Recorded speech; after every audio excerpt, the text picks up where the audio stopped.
To assemble the tool as a mulcher, start by sliding the front and rear mulcher tubes together until the lock button engages. Pull the lock button forward to disengage the gate. Hold the gate open and insert the wedged end clip of the mulcher tube into the rear clip.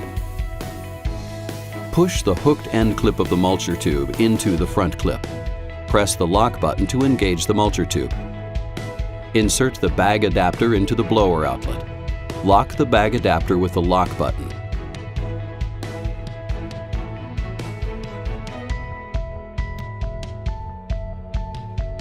Check out more helpful videos at greenworkstools.com or youtube.com/greenworks.